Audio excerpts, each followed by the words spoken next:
Hello, adventurers. My name is Maximus, and I'm here like Moose, like Jagger from the GGA Hello, crew. I'm the Moobs. And welcome to Castles and Cantrips Tome of Knowledge.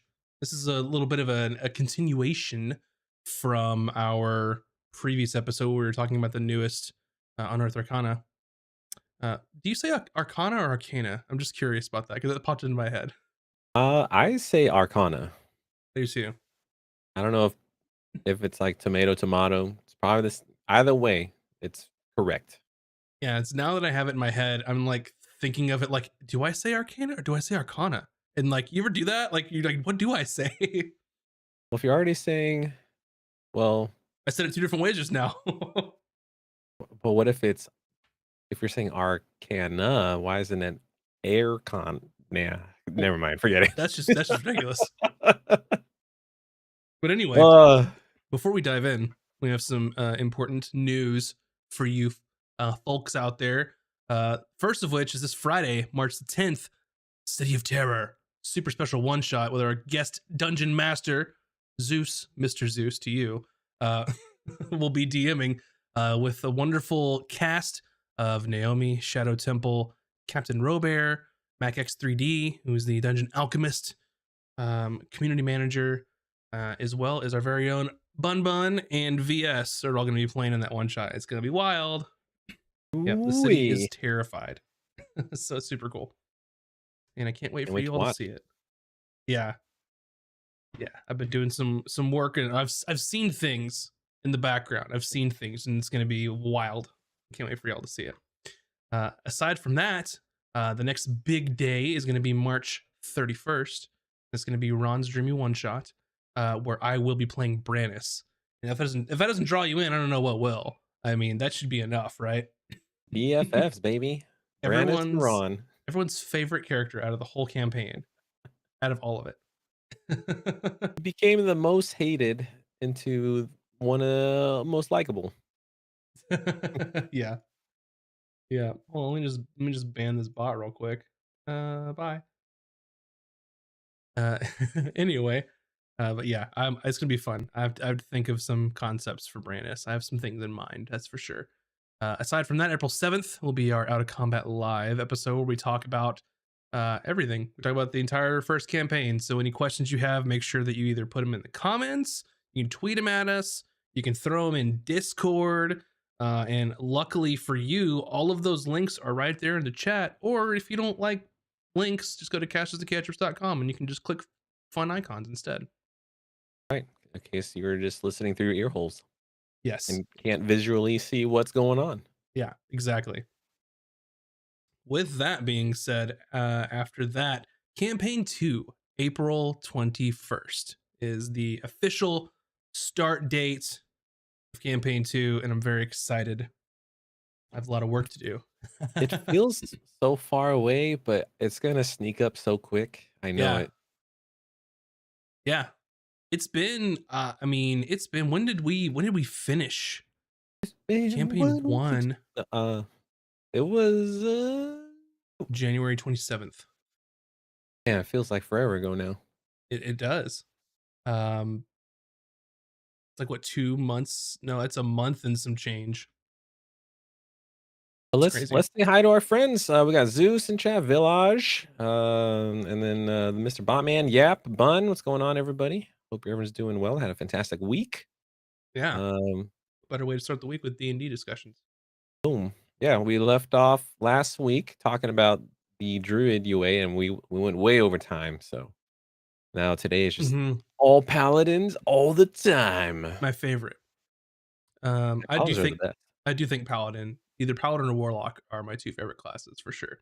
Oh, I almost forgot. Bun told me today, and I think this is 100%, but she was telling me that she is going to start streaming tomorrow.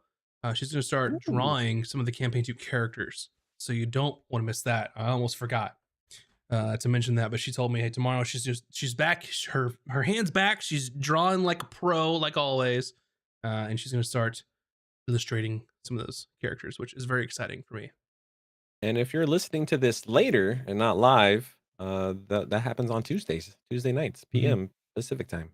But yeah, I think Uh, she usually starts at 7 p.m. Pacific. And if I'm wrong, then she'll yell at me in the chat, and then I'll read it, and then I'll correct myself so you can hear it.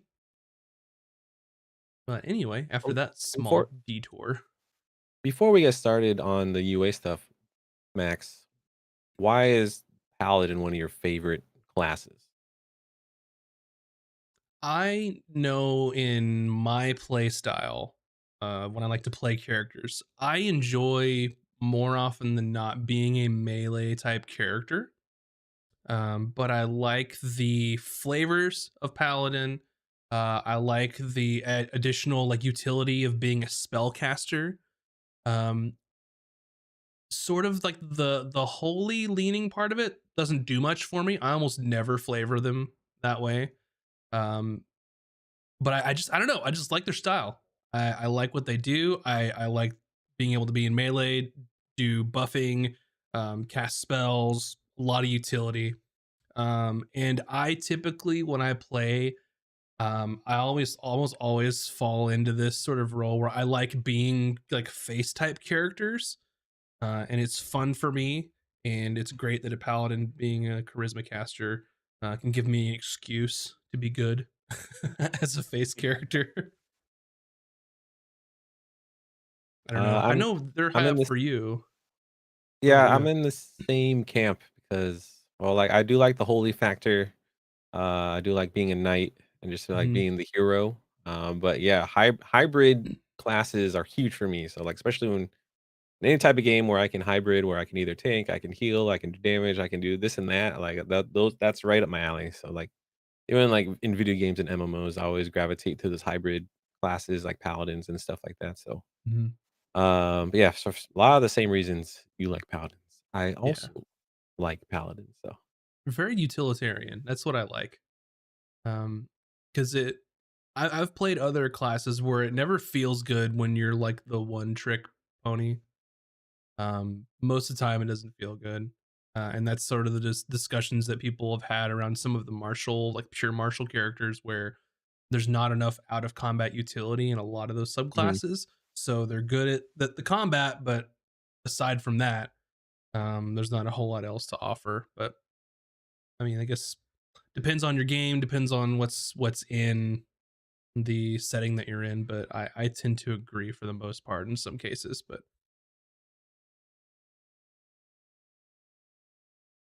All right. I Well, will let's say that I've been wanting this shirt for a while and it has not been back in stock, and I'm very upset because I would have worn it, but it just says Paladin really big across the chest and has a couple of famous D&D swords underneath it. But they just don't have my size unfortunately in stock, so I didn't get it. I would have loved to have worn it today because it would have been amazing.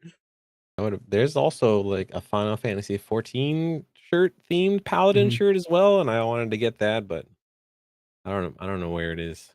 Hmm. It's okay. We'll make our own Paladin shirt. Well, speaking of paladins, let's dive into this 1G&D UA stuff. Yes. Yes, yes, yes. Very excited. Very I excited. like I like basically maybe like 90% of it. Yeah. Yeah. Whereas Druid was critical with some constructive feedback. There's some things that are like, Yeah. but most of it is, oh, this is cool. Oh, I like this. And I'm gonna start with probably the most prolific or the most famous feature for paladins is their smite, right? Um, here Big change. is here is the best thing. There are two best things about this for me, both as a player thought process and as a DM process. First favorite thing is you can smite using a weapon or an unarmed strike. Now, what I want to emphasize is it says a weapon. That brings into play ranged weapons. So Mm. you can live your javelin throwing paladin fantasies, or you could just have a bow or a crossbow or whatever. It feels, it doesn't necessarily match the theme in my head of when I think paladin, but I think it's really cool. Um, And I also think that they specifically call out unarmed strike because it was silly that you couldn't in the first place, to be honest, because Which of I'm their. glad you Mhm. let me do as Ron in Yes. campaign 1. So I was like, hell yeah. Yeah, yeah, it makes sense. It's the whole 5e rule of a melee weapon versus a melee weapon attack, where your unarmed strikes are melee weapon attacks, but not melee weapons. Which I don't want to get too much into it because it's silly, but yeah, I like that. Now, with that being said, that gives paladins a whole bunch more options, which I'm not sure they intended it to be this way, but that swings the pendulum pretty far along the lines of they're going to be probably, I'll say they'll probably be in the top tier of ranged characters at this point because of that, with Yeah. their additional smite spells and things like that. Just Archer Paladins all day, everywhere. which I mean, I don't know if that was their intent. I'm wondering what the next UA will have that involves like fighters and monks and barbarians. That's an upcoming one that they're doing. So I don't know how There they're going to better compete with be that. maneuvers. Better be Yeah. maneuvers. That's all I'm saying. Like Hmm. something they are revisiting from 3.5 and but like gave up on it on 4th and 5th edition. Yeah. So yeah, I'm also very curious how they're gonna keep the martial classes on par with, the hybrid spellcasters or full-on spellcasters. Yeah. Yeah. Yeah. But well, that's a conversation for another day. There's a lot of Yes. speculation there, but no, I like that you can use any weapon and you can use an arm strike. It's amazing. Um, One thing that I like too is that you can use Divine Smite no more than once a turn. So one Divine Smite per turn. You can't multiple attacks and all this other, dip into fighter action surge attack, smite all day. Um, I I like that, to be honest. I'm curious um why they would change the rogue, because the rogue was changed to once per round for their sneak attack, once per round, where Yeah. paladin is now just once per turn for their smite. I'm wondering why those are different. Yeah, what so isn't it currently rogues is once per turn so they can Yes. do it on their turn and then, on a reaction attack? Yeah, or an opportunity attack. So it feels like the dynamics between are all is still continued to be unbalanced because, Yeah. um yeah, because Paladins currently in 5th edition can smite all day, every day, anytime, no actions needed, and then rogues are only stuck to 1 attack. Yeah, and I think, and mind you, that paladins have to have spell slots for it. So that's Yeah, that's a it's a resource that balancing they need to factor. do that. I guess that's the balancing factor, but I hope they start reconsidering um in the future with 1D and D that their suggested amount of combat encounters per day is not the same as to any game that I play. Um I think that they had, I think the estimate, and this is just me guessing here, so I don't have the exact figures. They estimated like I think what 5 combats in a single day of adventuring or something like that. I Whoa, the yeah, that is too much. the only That's time way I too think that much. we ever hit that was when you were in a dungeon, Yeah. right? And I don't even know if we even did 5 in a row.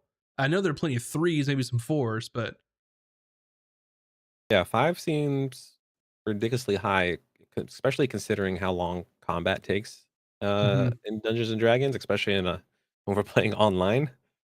Uh, are they, like, expecting the DM to throw, like, really small encounters throughout their day travel, uh It's just like but those combats are useless, like, you shouldn't be having those useless small combats. yeah, Zeus is giving me the actual facts here. 6 to 8 combats and 2 short rests and 1 long rest in an adventuring day, air quotes. Um, I mean, yeah, the only in for me, the only time that makes sense is if you were in like a dungeon, to be Yeah, like a honest. dungeon crawl. Yeah, which I mean, if that's the type of game you're playing, then more power to you to have those combats. But I feel like that flow doesn't feel natural to me in a lot of stuff that we did. To be honest, but yeah. There's some other stuff we'll think get into here, but I don't know what like how they like articulated this data probably from D&D Beyond, but mhm, like as me as a player, as I've gotten, I guess, more mature into my, you know, tabletop RPGs, I find that I'm enjoying. Like when I was younger, I was all about the crunch. I was all about the combat. But now as yeah, I'm older, I enjoy the role playing aspect. Like we don't have to have a combat every session, or like it's nice to have throw in one just to like mix things up. But yeah, I enjoy role playing more than the combat now. mhm,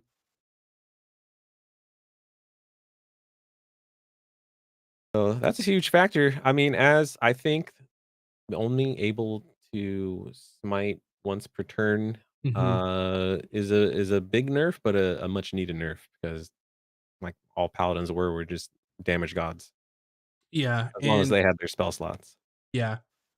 So realistically, now they can smite once on their turn, and they could potentially smite on like an opportunity attack, or if someone else gives them like an attack, like a maneuver or something along those lines.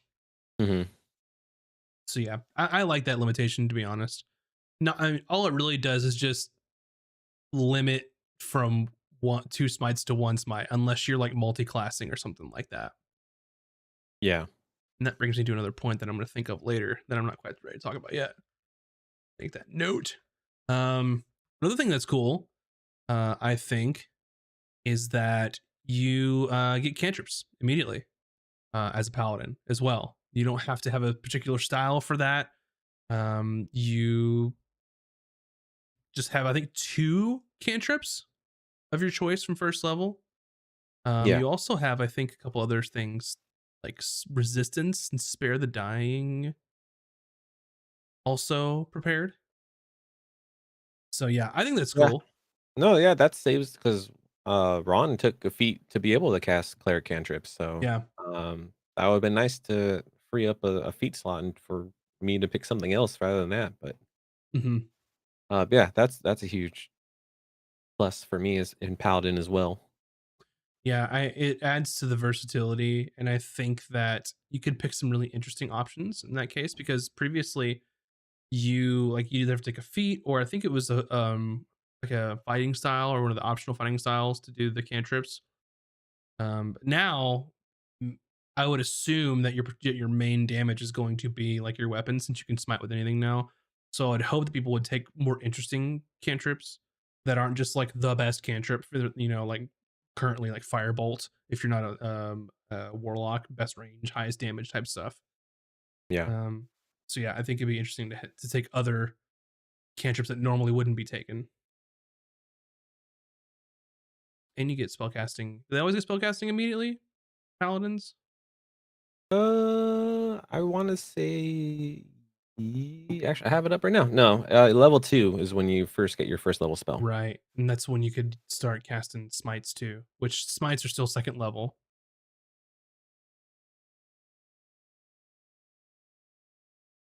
Let's see. Yeah, it looks like lay on hands is the same.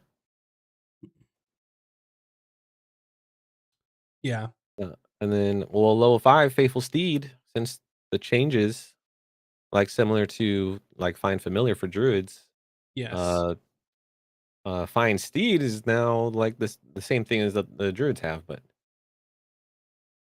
you can let me see.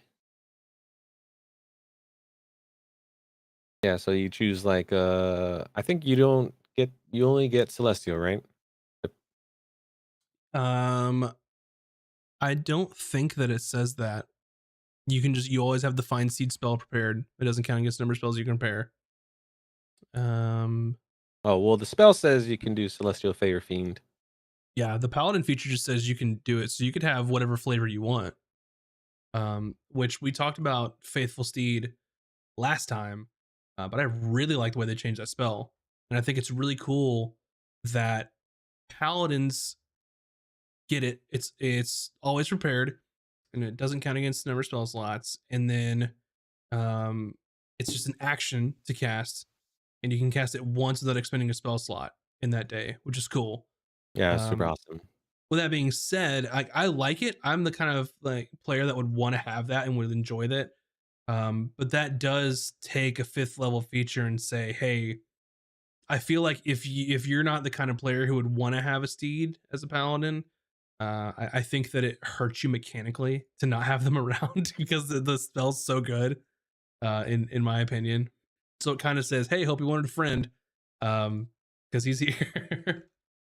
I wonder if, because typically UAs have additional features that you can swap out. So I wonder if they're gonna have something to replace Fine Steed for players who don't want to deal with a mount or anything like that. Yeah, I don't know, but I do enjoy the amount of like versatility, amount of choices that you have in Fine Steed, and that your Celestial Fey or Fiend choice actually matters mechanically. I think that's cool. And I don't think I used Elky that much combat No, wise. it surprised me. It surprises me because you don't have to use him as a mount. You can just use him as another person in combat. So, Yeah, I um, think maybe to me, I just didn't really think about it, mhm. and uh, it would just like extend my turn longer. So I don't know. I'm more Yeah. about like making sure combat is more fluid and trying not to drag it on. Hmm. And I'm typically the kind of character that likes to have stuff like that, like companions or mounts or what have you in combat. So I get it because you always want to make sure that combat's rolling and you're not taking too long. Good question from Zeus. With cantrips, heavy armor, and more spell slots available on the regular, what makes paladins that much different than the majority of clerics? So heavy armor was always there. Um, that was always something that shared between all paladins and some clerics. Now clerics have a I guess a more regular path they can choose with the previous UA to just get heavy armor. I don't think they have more spell slots. There's still a half caster, right? In Yeah, they which still they get level are 5 spells yeah, until so level level 5. 17. Um, Now the introduction to cantrips, I can see that that was added as an optional finding style. Um, so yeah, I don't know. It's gonna have to be um the biggest difference is the spell slots for sure. Some of the features being different without diving into the old cleric UA, which I don't really want to do now. But there is similarities, but I think there's always similarities. Um, to be honest, Paladin obviously being better with simple or so I guess simple and martial weapons, whereas some clerics could do that and some couldn't. Yeah, the spell progression for Paladin is basically exactly the same from the UA in 5th edition, just with the exception of they get to level 1 spells at level 1. Level one, yeah, Yeah, that's the only difference. yeah. It's also interesting now. It's an interesting dynamic where and I think and Paladin was this anyway, as well as a cleric. But the thought came in my head of what's going to happen now that everyone is a prepared caster. That has some other implications for other classes, but doesn't really change between what the cleric and the paladin have going on between them. But I always thought that they're pretty tightly coupled anyway in a lot of ways. It's just it reminds me of the old like I'm thinking of like Mass Effect here, or like those sort of games where it's like, do you want to go all combat? Do you want to go all magic, or do you want a little bit of both? Whereas I think cleric is all magic, and how paladin's a little bit of both. Because I think Yeah, that yeah. especially at higher levels, clerics get things faster at higher levels, and there's a lot of higher levels that they can do the paladins can't. Oh, yeah, that's a fantastic analogy. Mhm. And I'm assuming that all of those smite spells, the new smite spells, which we talked about a little last time. I believe clerics should get those too. They're going to be from the same spell list of the divine spell list, so clerics are going to have access to those as well. Yeah. Yeah, I think it's a good question. Go ahead. Oh, yeah, I was just, agreeing with the if clerics can pull from the same, since the spell lists are is just divine, so, Yeah, clerics can just become, clothy, smitey clerics. Yeah, but then you've still got your normal. I also, and we talked about this a little bit, but I like that their channel divinity, especially what they did with the druid on channel nature, in that their channel divinity is directly tied to the class level. So I do like that. They don't even get it until third level now, Yeah. which is a change if I recall correctly. But I like that it's to avoid any like paladin dip shenanigans for multi-classing. I'm gonna go ahead and talk about this, even though it was gonna be a little later. But from what I saw about the paladin in multi-classing, which is very interesting to me, is now that you have a paladin who can smite with range weapons, right? Hmm. Whereas range weapons typically, I guess not typically, are dex focused. In order to multi-class to a paladin, you have to have um, a 13 in strength and charisma to multi-class into or out of paladin, which is interesting. It says, yeah, as a multi-class character, you must have a score of at least 13 in the paladin's primary abilities, strength and his charisma. So it's strange that if you were a dex focused paladin who wanted to use a bow or a crossbow or what have you, um, if you dump strength, you can't multi-class. I'm wondering why that is. I wonder if it's intentional or not, of they left out strength or dex in this case. Yeah. Because then you're just gonna have a bunch of Horizon Walker paladins walking around. Um, but or yeah, it becomes like a mad character, right? So Yeah. you need to have amazing stats and everything to if you want to pull off this super crazy archer paladin style. Mhm. Yeah, because if you just want to be a paladin, dex and charisma, you're good. But if you want to multi-class, which is strange, because if I'm a dex paladin with dex and charisma, and I want to try and multi-class into something else, like I'm not gonna have a 13 in strength more than likely, because it's not gonna help them at all for their stats. So I wonder if that's just a specific like wall to keep people from doing that easily to multi-class dex paladins. I mean, it sounds like it for sure because they Yeah. don't want people to do these super crazy, you know, broken builds that people discovered, based on the wording of how things work in D&D. Yeah, like the infamous level 1 hexblade dip on like almost anything you see Yeah. for characters. Yeah, I can get that, and I'm glad they're sort of addressing some of those things with the multi-classing as well as the channel divinity being tied to the class level. So that I like those changes. It's just strange that that it's just like, sorry, Dex, you can smite with a bow now, but you sure can't multi-class with it.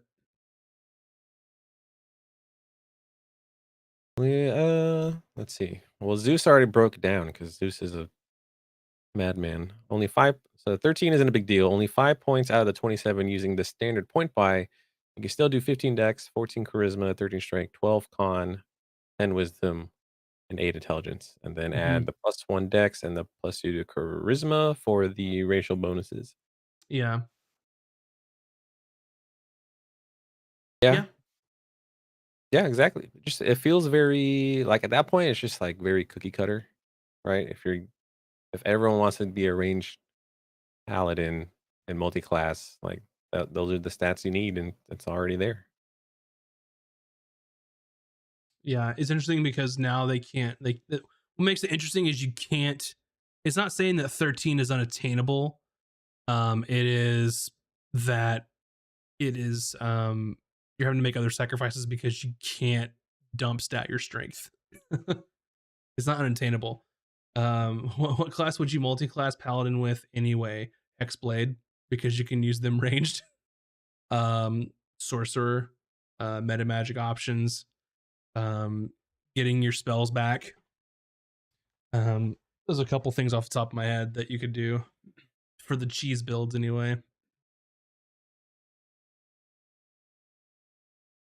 I think you might as well just um, go fighter, right? And then if you're in a multi-class, and then go was it? It's arcane archer, right? That's Arcane Archer's garbage yeah. in its current state. To be honest, specifically for range combat, I would still do Hexblade because your hex weapon can be a ranged weapon, and then now you only scale it off of charisma. So I guess it's not that much different because if you want to be a range character, you wouldn't need Dex anyway at this point. So So everything we said is mute. yeah, yeah. Moot point. It works the same. Works as intended. Cheese is still intact.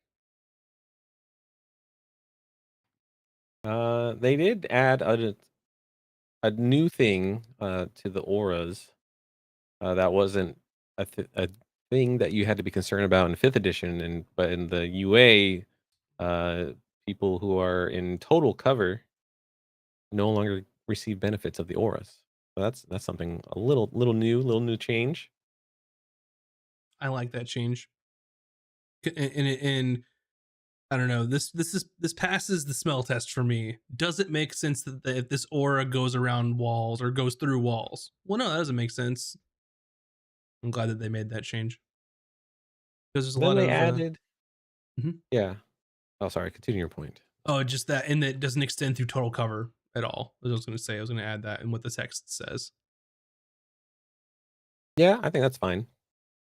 Um, I guess we don't really think about that when we're playing. It's just like kind of a very niche or edge case situation where Yeah, like, oh, are your total cover, you don't get the bonus, which maybe a lot of people may forgo or just forget because it's just like an extra little tiny thing you got to remember. yeah. Um, I think it's more apparent than when you were like in combat looking at a map. Because I know early in the campaign I used to put the little green circle around your character to show where the aura was. Um, but yeah, I think it's more apparent as if you're looking at a map and they're taking cover. That's kind of they're purposefully getting out of your aura by taking cover. That makes sense to mhm. me. And they added a little note like if another paladin is present, a creature can benefit from only one aura protection at a time. So I'm wondering why they felt the need they had to add that, or were people misconstruing like I the th- text and just having like a party of four paladins and stacking all the time, but it wouldn't. I think that Uh, that was there originally. I'm not mistaken. I'm gonna look at it real quick.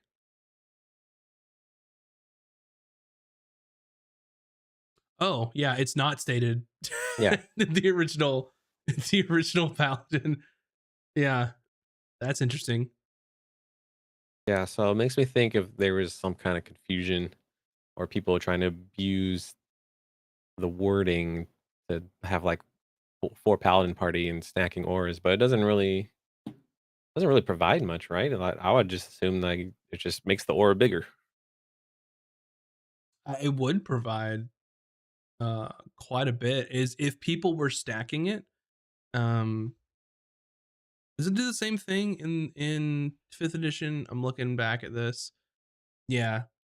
Oh wait, It's a hold on. bonus to saving throws equal to your charisma modifier. So if people were trying to stack with Oops All Paladins, That's like right. that's a Okay. huge bonus if you're stacking them, which I wouldn't allow that. That's ridiculous. Sorry. But yeah, I'm glad that they I feel like a lot of the cheese and stuff that happens in fifth edition are just people finding the loopholes and exploiting them. And I'm glad that in this edition, hopefully, they're taking a better stance on rewriting these in I don't know, sort of plainer speech that's sort of very intent on what it's supposed to do. Because a lot of the wackiness that comes from some of these min max crazy builds are just like weird interpretations of the rules where there's like a certain loophole that they just kind of walk through it. Hey, if there's a loophole, people will find it, Uh, and they will make their fantasy OP character that in no DM should ever allow unless they just want pure chaos. Yeah, I mean, if that's the way you want to play, like I don't think there's Yeah, power to anything you. inherently wrong trying to make a powerful character. But I've seen some pretty wacky stuff out there. um, level 9 ability. I enjoy this quite a bit. The Abjure Foes, and it reminds me of one of the subclasses that I want to say is Oath of Vengeance or Conquest, like Abjure Enemy is I think one of those. Reminds me of this. I think it's cool that it's now just a paladin um ability. But yeah, as a magic action, you can expend one use of your channel divinity to overwhelm foes with divine awe. So you can target a number of creatures equal to your charisma modifier, minimum one, that you can see within 60 feet of you. So each target has to make a wisdom saving throw. On a failed save, the target has the dazed and frightened conditions for 1 minute or until it takes any damage. On a successful save, the target has dazed condition for 1 minute or until it takes any damage. So even if they save, they still get dazed, which is This is awesome. wild. Which is wild. Let's see if they change days to the UA. Um, Dazed wasn't in fifth edition, if I Oh, no? remember correctly. It was Stunned is, but Days isn't. Thank you for the Well, follow, while Rafonso. I appreciate it. yeah, while dazed, you experience the following effect. Hmm. Limited activity. You can move or take one action on your turn, not both. You also cannot take a bonus action or reaction. And I feel like there were some spells that particularly called this out in fifth edition, but they didn't have a condition to point towards. So I think now that they're creating a condition, yeah, I don't think fifth edition had anything like that specifically. But yeah, it's Yeah, interesting maybe that not. Yeah. very interesting that the save still hasn't be dazed, but they're not frightened. Yeah, I really like that. That's a super cool feature, which I They don't think didn't that they've. underline um, frightened in the new UA, so I wonder if it's just Yeah, it's the still the exact same. same. Yeah, it is still the same frightened because they typically underline it if it's been changed. Whereas this one, if you're not sure what frightened does, they have a disadvantage on ability checks and attack rolls. Well, the source of their fear is within their line of sight, so if they can see the paladin in this case, they're not allowed to move willingly closer to the paladin in this case either. So, still pretty cool. Days for 1 minute. That's crazy though. Even on a failed. Yeah, yeah. I mean, it is a ninth level, ninth level ability, so it's cool. Yeah, which paladins didn't have anything at 9, I don't think. Was it a subclass thing at 9, or Maybe? 9, they just got nothing in 5th edition. It's just a dash. You get nothing. is it probably another spell level increase or something like that? Yeah, you do get a spell increase. You get level 3 spells. Yeah, yeah, that makes sense. But yeah, 1 minute. It's I mean, and the only way for it to be done is if they take any damage. So they're Mhm. effectively just taken out of the fight for a little bit until they take damage. So it's super cool crowd control. Yeah, you can really I mean, it works for the DMs, in favor as well. You just daze the whole entire party, and Yeah, yeah, they're pooped until they get hit. yeah, most definitely. Um, More DM paladins. I think next Radiant Strikes. I think that was in. I Yeah, know clerics have it, so yeah, you just action add an it's extra basically the D8. same. Yeah, it's basically the same. And you have your level 12 feats. I Um, think, um well, they changed the wording, right? So, mhm. level if currently it's called Improved Divine Smite, and then it's whenever you hit a creature with a melee weapon, but Radiant Strike is now saying when you Oh, make an attack roll using a simple or martial weapon. So that also means range weapons, Yeah, but it leaves out unarmed strikes. which is yeah, that's weird. Yeah, why go out of your way to say you can smite with an unarmed strike, but then they can't have their radiant strikes? Yeah, so yeah, I wonder why they left out unarmed strikes even when they included it in Divine Smite. Man, I don't know, but I would just let him have it at that point. Right? Yeah, I hope they fix that because it doesn't make any sense for them to specifically call it out in Smite, but not in Radiant Strikes. Yeah. Yeah, I hope they probably just forgot and then lots of hates unarmed confirmed. Yeah, It was probably just a mistake. I'm sure they meant to include it, but they specifically call out weapon types, so it's kinda unless unarmed strikes are categorized under simple. they're not categorized at all because they're not weapons. They're you can make a weapon attack with them, but they're not weapons. I don't know. I'm hoping, yeah, because I can't think of a mechanical reason why you can't give it to him there, but you can have him smite with it. Yeah. Yeah, or even a flavor reason. But I'm glad you brought that up because I would have missed that. Yeah, and 12 you get a feat, or 13 you get the Ore of Courage, which seems about the same. People can't be frightened when they're in your aura. Oh, no. They moved Ore of Courage from level 10 to level 13. Hmm.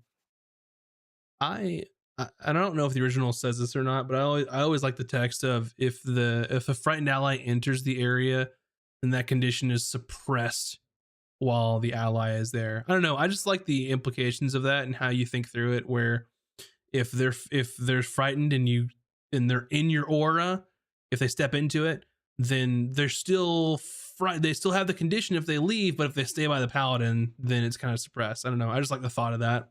Yeah, currently it does not state that, so it doesn't Oh, so that's okay. like a new little bonus to Ore of Courage, but, um, Yeah. I'm interesting that they moved it from level 10 to level 13 because at level 10 you get a new subclass feature, and then Hmm. currently in 5th edition, paladins don't get anything at 13, ability-wise. And it looks like to me, just from this, I feel like that they're trying to eliminate those levels where it's like, okay, cool, you get a higher spell level. Because it looks like they're going out of their way to make sure at every level you get at least something aside from Mhm. just you have additional spell level, which is kind of Yeah, cool. I think you're right because, yeah, because at 17, we could talk about it later when we get there, but yeah, 17, the paladins don't get anything either other than, uh, a higher spell Yeah, upgrade. I like that. Because even though like a like higher level spells is cool, it's I don't know. I like seeing words. Like show me words at what I get this level. Like give me some words.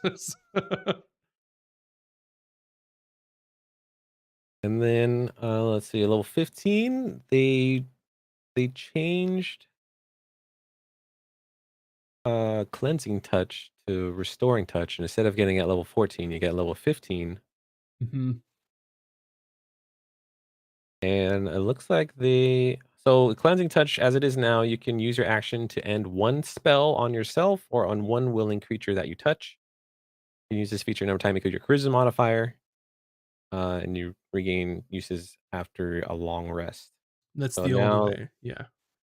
the new way is when you use your lay on hands on a creature, you can also remove one of the following conditions from that creature: blinded, charmed, dazed, deafened, frightened, paralyzed, or stunned. And you must expend 5 hit points from the healing pool of lay on hands for each of the conditions you remove. And those points do not also restore hit points to the creature. I like this. It's super cool utility. Um, and it just expands on what lay on hands does. I like it's 5 points for each condition you remove. Um, and then we didn't really discuss lay on hands, but for lay on hands at level 1, um, you can restore hit points, or you can also remove the poison condition as well. And one thing we've talked about a little before the show is nowhere does it say disease anywhere in this paladin stuff. You aren't immune to disease anymore. Yeah, you don't Um, get divine health anymore. It's yeah, gone. and then I think what paladins could also because they could cure disease with their lay on hands before. Is that right? Or am I mistaken? Um, Currently with lay on hands, yeah, you can cure multiple diseases and neutralize poison. So disease is just Yeah. like just out. It's gone. So I don't know if they plan to just remove disease from one D&D or they have different Mhm. plans for what disease can be or do. That they're just not curable unless through some other type of means. I have no idea. Yeah, it's really strange. That it's just kind of missing. But yeah, I'm Yeah. wondering if they're just cutting disease from the game because it really didn't come up that often except in very specific cases, to Yeah, be honest. you had to do a series of failed rolls for it to even come into effect. Hmm. Yeah, maybe they're like, yeah, diseases are too complicated. We're cutting it. It's gone. Yeah, I don't know. I'll be curious to see in the final sort of edition what happens with that because it's a concerted like decision to not make him immune to disease anymore. So who knows? But yeah, I do like with restoring touch that you can remove all those different conditions. Adds to the utility. Hmm. All right, and moving on to level 17, you get aura expansion instead of Hmm. level 18, which is currently. And again, that's to fill in that gap where paladins don't get in any features or abilities at level 17 other than level 5 Hmm. spells. And then one thing we didn't talk about the level 18 feature, both in paladin and druid, was the divine conduit Oh yeah. feature. Is whenever you roll initiative, you regain one use of your divinity. So that's pretty cool. Every Yeah, time you go in that combat, you is. always have a channel divinity to use, no matter what. Hmm.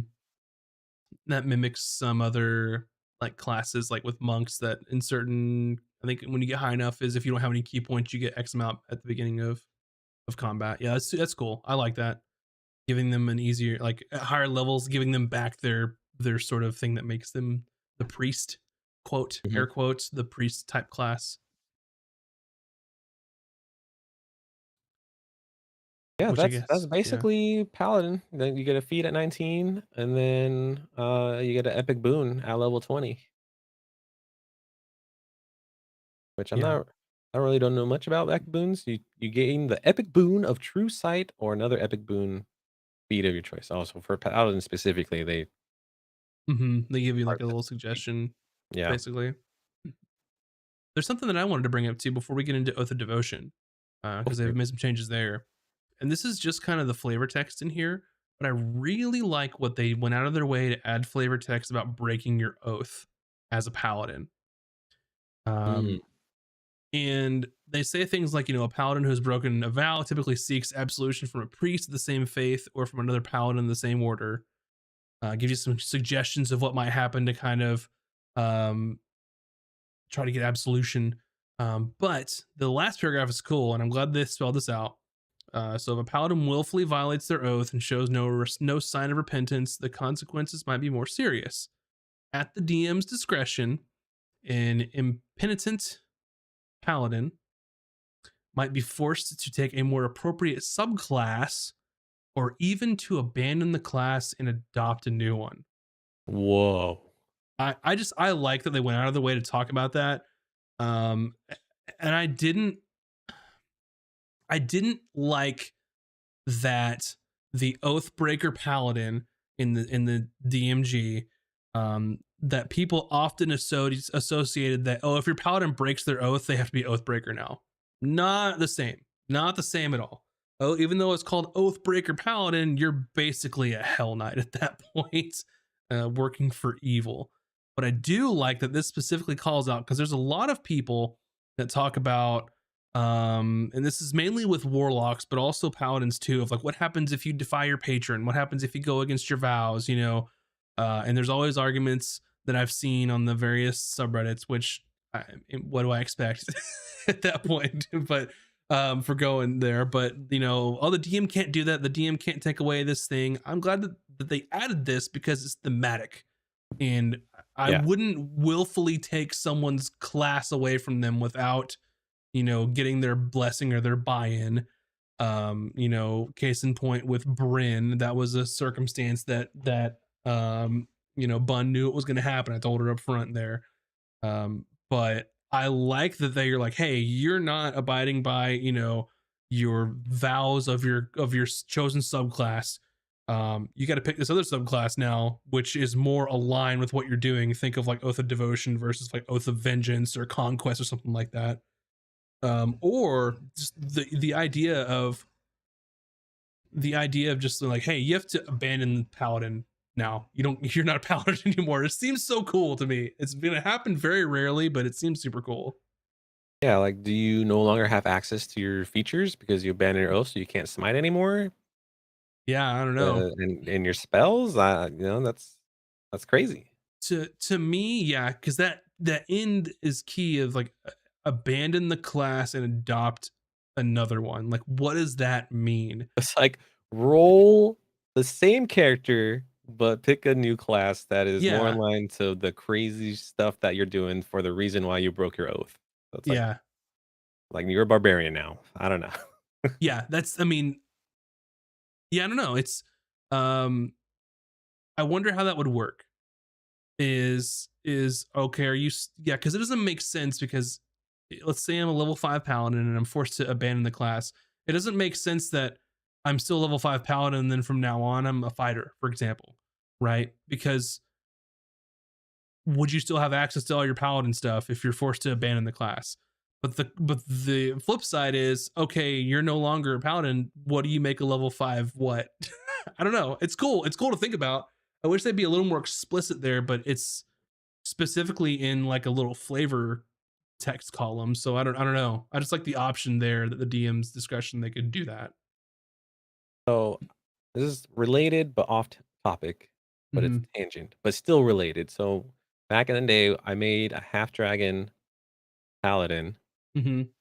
who served Tiamat, and Tiamat did something that my character didn't agree with. So I basically broke my oath and forsaken Tiamat, and basically went on a vengeance to take her down. And then Hmm. so I can no longer level up as paladin, and I started leveling in barbarian because my character went full rage. So I don't recall if I was still allowed to use like smite at the time, but yeah, so it's like there's cool stuff like that. But you can no longer take levels in paladin unless you're repent and or whatever. Yeah, which is interesting because fifth edition goes out of its way to talk about how you don't have to be devoted to a deity to be a Yeah. paladin. You just have to have an oath that you follow. Um, Which yeah, I mean in your case, like with the Tiamat thing, I think it would have been cool if you took a whole new oath and did a different like paladin subclass. Hmm. I don't know what version game you were playing in at the time, but It was three uh five. the 3.5. Yeah, I think fifth edition it'd be cool to be like, you don't follow Tiamat, so you're not the type of paladin anymore. But maybe through that you have a new set of like ideals to live towards. And maybe it's ambiguous on purpose because it has the DM's discretion thing in front of it. Yeah, it's Um, good storytelling. yeah, I agree.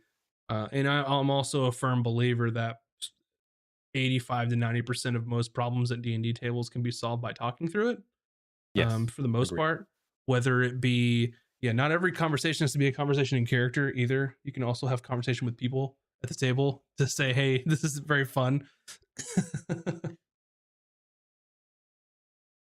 Yeah, it's like player DM retrospective. Like, what's not Yeah, fun? How we can improve it? What's good? And stuff like that. yeah. So I don't mind in this case the DM's discretion on what to do. That's where it makes sense. Where I don't like it is DM make all this stuff up. But in this case, I do like it because it could vary situationally. But no, I like that they call it out, and I hope that they have something very similar when Warlock comes out. Oh And I yeah, also I mean they secretly would have hope to. that. And I also hope that warlocks are an intelligence caster at this point, but that's never going to happen again because people did not like it in D&D Next. So make warlocks int casters and give invocations to druids. Got it. No. Give invocations to everyone. Everyone should have a system like invocations because people want choices. They want They to do. have choices. And me as a player, I felt 5e was very limiting, Yes, very much and I so. wasn't able because I spent so much time playing 3-5 Hmm. for so long because there's just a ridiculous amount of options that I could make a character exactly the way I wanted it. And on 5e, I kind of, you had to make compromises and like, well, I could kind of do it this way. Hmm. Yeah. The village saying the problem is that players have little to deal with in terms of prep, but a DM has so much. Yeah, and that's Yep. never going to change ever. There are specific tabletop RPGs out there that are more collaborative, and everyone else acts as like a DM in the session. But D&D is not going to be that way. Um, but I would like to see a change of going back to more like specific guidance in particular things when it comes to the old D&D. Um, but no, I get what you're saying there. The D&D already has, or the DM already has a lot to do. When everyone's eldritch, no one will be. What do you mean by that, Zeus? What do you mean by that? Oh, when giving everyone invocations. Yeah, Like, and well, I don't mean everyone get invocations. I just mean like not literally invocations. I just like mean the combat warlocks have their maneuvers. invocations. Yeah. Fighters get maneuvers, that stuff. I don't mean literally invocations. I mean a system like it. Yeah. My hope is if that hypothetically was ever to be implemented, that we go back to the same problems that fourth edition was, where everyone had dailies, encounters, and abilities, and it all felt boring. I shouldn't have said everyone get invocations because I don't in my mind I think invocation like choices and systems, but I don't say that. But yeah, I'm glad that you brought that up. Like fighters should get maneuvers and they can make their own choices, which I'm thinking that marshals might have something to do with their weapons and make cool stuff, but we'll see. Um yeah, but no, I hope that warlocks have a similar restriction to that says, hey, if you defy your patron, your shit can go. Yeah, But enjoy anyway, having no powers. yeah. Oath of Devotion. Let's jump onto this one. Um, let's see here. You've got I got specific oath spells, which you can talk about those. You're more familiar with those, I think. yeah. So let's see. Sacred spell or sacred weapon seems about to be the same. Hmm. You get a +1 weapon and emits light. It's a bonus action now, though. Sacred weapon is. Oh, you're right. It's A bonus bonus action action. from action, so that's Yeah. nice. So use your channel divinity, cast a bonus act, or use a bonus action to imbue one simple or martial weapon that you're holding. God, why do you hate unarmed? Why do you hate fists? God damn it!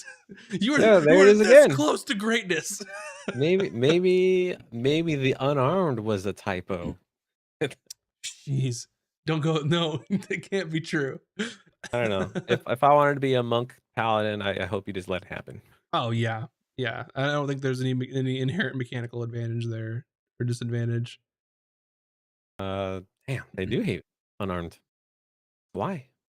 I don't know. Anyways. Let's see. The big difference is you don't get turned the unholy anymore. Oh yeah. That's just as gone. Doesn't it's not there anymore. Oh, you're right.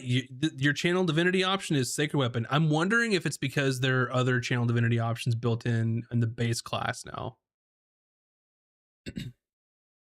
Yeah, if you're using your channel divinity, which you're very limited on at level 3, Hmm.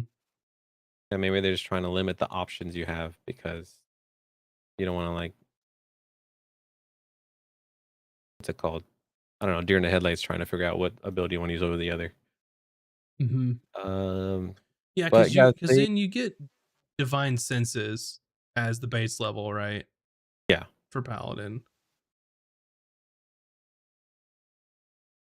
Yep. they did change the spell list a little bit, not too much. So in the UA, they added Shield of Faith on top of Protection from Evil, and oh no, they took away Sanctuary actually, Mhm. which I think is fine. Sanctuary. I don't know if anyone actually used Sanctuary. Yeah, not usually in my case, but And then at fifth level, they removed Lesser Restoration and replaced it with Aid, which is now changed. yeah, and this is a previous UA, but the TLDR is that aid is temporary hit points now, not just an increase to your actual HP. So it doesn't stack with anything. And I'm wondering if that's one of those things, and we talked about this a little bit before, that I wonder if it's just too confusing, where it's the only thing that will temporarily boost your max HP and your current HP, Yeah, whereas everything else is like temp HP. That's what made it really nice to have, but I think yeah, having max HP is a lot different from temp HP. But yeah, I suspect that the reason they did it is because it was messy yeah, and more and more importantly messy for digital. yeah, in its current form, that's for sure. Makes it messy Yeah, for digital. I mean, yeah, I would rather have the max HP, but Yeah, most because definitely. it's just there after the 10 hit points are gone, they're gone. Yeah. And then our move on to level 9. Looks like they Ooh, removed Beacon of Hope and Dispel Magic and replaced it with Aura Vitality and Blinding mhm. Smite. I like the new smite spells, so I'm happy with Yeah, that. the new Smite spells are super awesome. Mhm. And then we could go into that later. And then level 13, they removed Freedom of Movement and added Staggering Smite. So they're really honing in on these new Smite spells. And then level 17 is the same Commune and Flame Strike. They didn't change any of that. Yeah. No, I think you're right, Zeus, is that like aid was an amazing spell and it became like this is the first thing you cast in the beginning of the day. Is why wouldn't you in that case? Um one thing that we skipped over there with the oath spells and their oath of devotion spells. So with their oath spells, they have a free casting. So you can cast one of your prepared spells from this feature without expending a spell slot. So one of those spells in the Oath of Devotion list you can cast for free, which is Which is which is cool. I like that. insane. That's amazing. Just frees up it gives you more options to like conserve your smites or use the new smite spells or anything else. And then yeah, just free spells. Like can't get any better than that. It's my mind. It's like, well, they never cast these spells. All I do is smite. Let's give them a free one, so at least cast it Yeah. once. We know you're going to use your spell slots for smite, but just please cast one of these. Maybe you'll Yeah. like it. Just do something to help your party. Yeah, just cast one. Yeah, I like that. The sixth level, um, Smite of Protection. I'm going to read the text on this one because it's pretty small. Um, and I'll get to what I think in a second. But your Divine Smite now radiates protective energy that allows you and your allies to stay in the fight. Whenever you use your Divine Smite, choose yourself or an ally within 30 feet of you. Um, the chosen creature gains temporary hit points equal to 1d8 plus the level of the spell slot used for the Divine Smite. I think it's cool. Yeah, Uh, it's the free, damage sponge for somebody. has there been anything else like that in fifth edition? Nothing that comes to mind. I'll defer to Zeus and chat Yeah, the as chat, if you know, he like probably I knows. hit somebody and then I give someone else or me temp HP. Uh, I wanna say maybe Bard, but I'm probably wrong. I can't think of anything at the top of my head. Village.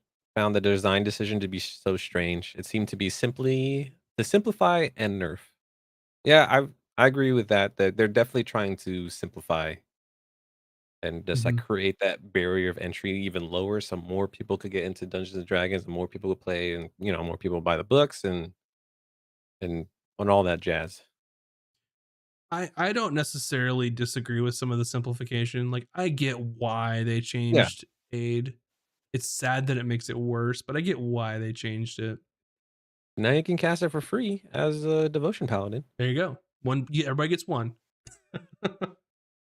and then you can smite and heal or not heal someone, but temporary hit point someone. Mhm. But yeah, I Let's see. like that. It's a cool little feature. Yeah, it's a nice, that's just fun little thing. Abjuration Wizards defensive feature. Ah, Arcane Ward. When you cast an abjuration spell on your ward restores hit points equal to 2 times the wizard level plus intelligent modifier. Well, cool. that just that restores, that heals. So that's yeah, that's cool. Mhm. Let's see. And then it looks like they moved Aura of Devotion to level 10 instead of level 7. And you and your allies are immune to the charm condition while in your Aura of Protection. And then there it is again. If a charmed ally enters your aura, the condition is suppressed. I like the way that that's worded because to me it seems so thematic and cool. Is that if someone's charmed or frightened, the paladin steps into their aura, it goes away while they're close to them. I just like the idea of that. No, I like it Because too. It's very awesome. yeah, it doesn't. If you move away from the paladin or the paladin moves away from you, then you're back to where you were. I don't know. I think it's cool. And then looks like they moved Holy Nimbus to level 14, other rather Mhm. than level 20. Let's see. And then they changed it to bonus action as well. Yeah. As a bonus action, you can imbue your aura of protection with holy power. The aura gains the following benefit for 1 minute until the end. You end them as a bonus action. So you Hmm. get radiant damage. Whenever an ally starts its turn in the aura, the creature takes radiant damage equal to your proficiency bonus plus your charisma modifier. And the aura is filled with bright light that is sunlight, Hmm. which I think currently the enemy just straight up takes 10 radiant damage. Yeah, as it was sunlight before. When the enemy starts their turn, they take 10 radiant damage. And then the duration you have advantage on saving throws against spells cast by fiends or undead was what it was, and it was their 20th level feature. Yeah, now So it's they've changed 14. a little bit of this. It's no longer their So capstone. so technically, if you maxed out your charisma with being well, at 14, if your charisma was 20, then you're still doing the 10 damage. But then once you hit to level 17, you're doing 11 damage. Goes up by one. Yeah. Just goes up a one unless you use a book to break the Hmm. cap of your charisma. Yeah, yeah. Yeah. It says specific sunlight. Yeah, Interesting. Yeah, it says that's the aura awesome. is filled with bright light that is sunlight. Yeah, and then well, on the 5th edition is you can emanate an aura of sunlight in Hmm. the first sentence. So I guess the wording is different but the same, but they're pointing out the sunlight feature for the UA. Yeah,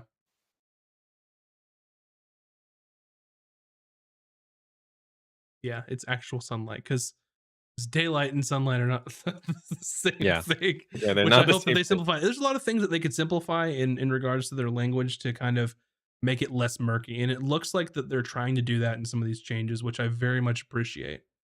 Um, Me personally, um, I don't mind simplification because I don't want to go back to third edition 3.5 crunchy all the time numbers crazy stuff. I don't want to play that kind of D&D. It's in my which opinion. I'm playing this Saturday. We're going back to 3-5 for a one shot. Hey man, like, hey, if it play what you want to play, but that's just I don't like having to get pen and paper and a calculator out to figure out what my bonus is to attack based on all like 18 things that are happening, I at made once. damage charts. I printed out or I drew them by hand, a damage chart, and there's whatever I rolled, I went straight to the damage number because there's too many.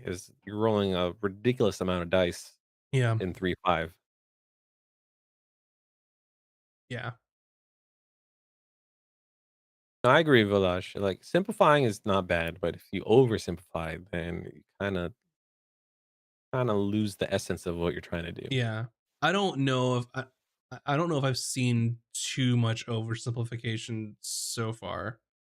If you have, let me know. We can talk about that for sure. How you Oh, doing, Liddy? Welcome on in I here. believe it. Well, let's talk about the new smite spells that make them so awesome. Yes, yes, yes, yes. We have about, we're almost wrapping up here. Yeah, and I think we talked a little bit about them last time because they've got Vanishing Smite, Yeah, Blinding there's two Smite. different smites, There's more right? than Well, I isn't meant there? durations for smites, Oh yeah, yeah, yeah, yeah. You're right. You're right. right? So So let's look at Searing Smite since it's a level one evocation spell in the divine spell list. The bonus yeah, casting time is a bonus action, which you take immediately after hitting a target with the weapon, or and they brought it back for some reason with an unarmed strike.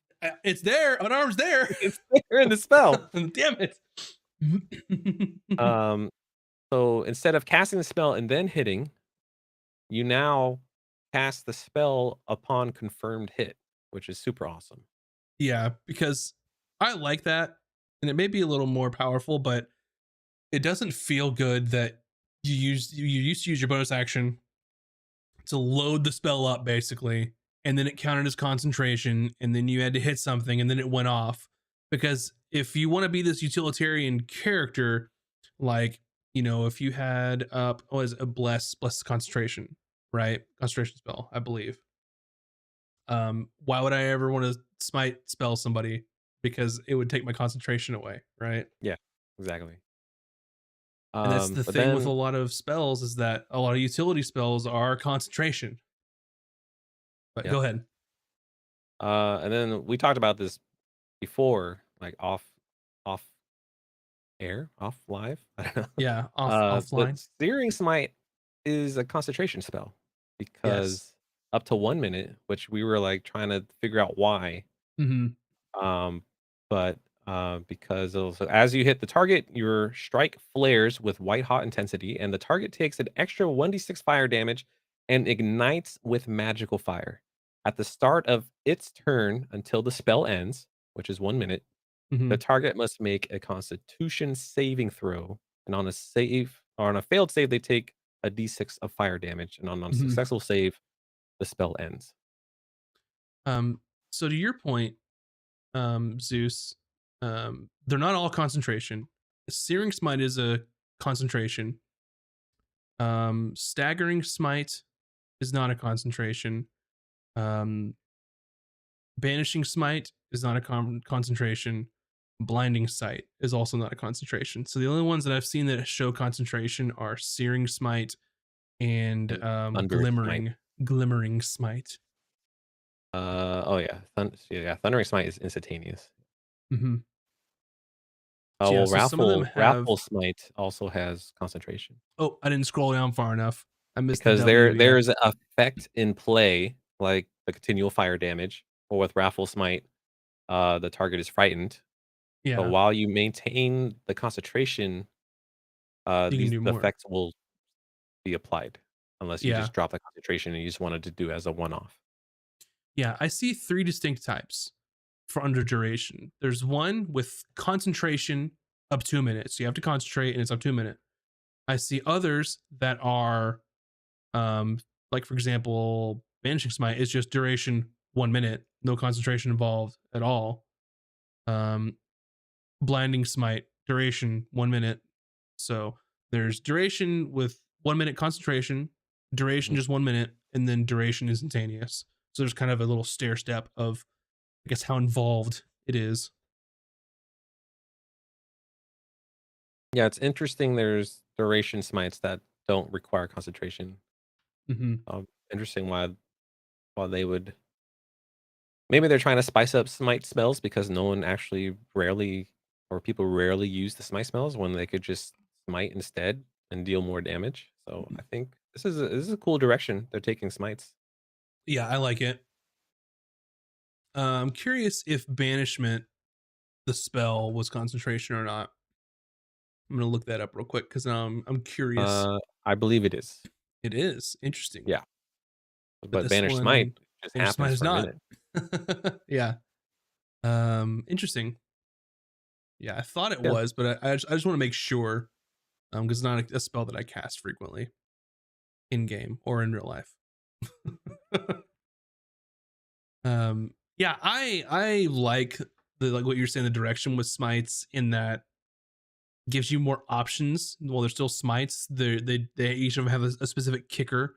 Um, like, yeah, I think it's awesome. I love the glimmering smite where um you kind of get a little bit of that a fair not fire fair, a magic. little bit of fairy fire type Yeah, stuff along with it, or to where they can't be invisible. You don't get the oh yeah, and you do get the advantage on it. Yeah, so it is basically a or a fairy fire smite, which is yeah, which awesome. which is awesome because fair fire is a powerful spell. Yeah. And I think all of these smites are first. No, no, no, no, they're not. I'm gonna take No, that yeah, back immediately. uh, So banishing Dagger is smite's fifth for level, yeah. blinding smite is third level. You've got let me look here. What's the next one here? Glimmering is second, searing is first, staggering is fourth, thunderous is first, wrathful is first. Okay, that's cool. You have different options, different levels as Yeah. well. I like the damage scaling too, because it's like a level 5 spell, you're taking 5d10. Yeah. Yeah, that's awesome. Yeah, Let's see, yes. I love all the new smite spells. I think they're great. Yeah, a lot of versatility, a lot of cool usage. Yeah, they're trying to mix up smite spells, and I think it's going in the right direction. Mhm. More options instead of just normal smite.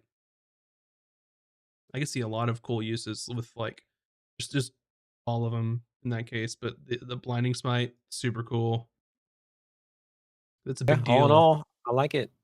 Yeah. I'm excited to play and test this paladin. Yeah, I think one D&D is supposed to come out 2024? Does that sound right? Is it 2024? It is I thought it slated was. for 2024 because I think it's Boom. D&D's 50th anniversary. With these new smites, the question is why keep divine smite? Good question. That is a good Um, question. yeah. I'm wondering, because everyone's a prepared caster, so you have to prepare each one of those. Um, I don't know. I mean, clerics have access to them as well, because Yeah, that's true. clerics are the divine spell list as well. But maybe, yeah, don't know. I guess paladins just get the vanilla smite, and then other divine casters get the cool ones. So there's something different. They Yeah. did um remove the extra D8 when the target is an undead or fiend. Oh, they did Yeah. on the normal smite. Interesting. But other than that, the damage is the same and regarding of you get an extra D8 for every spell level higher. So Hmm. I wonder why they did that. So Yeah, I don't know. it kind of makes it more, yeah, why divine smite then?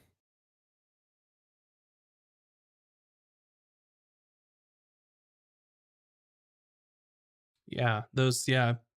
Melee cleric was looking pretty cool. with all those new divine spells. That's for sure. Since what you're saying, Zeus is only one turn smite, so I'm down with it.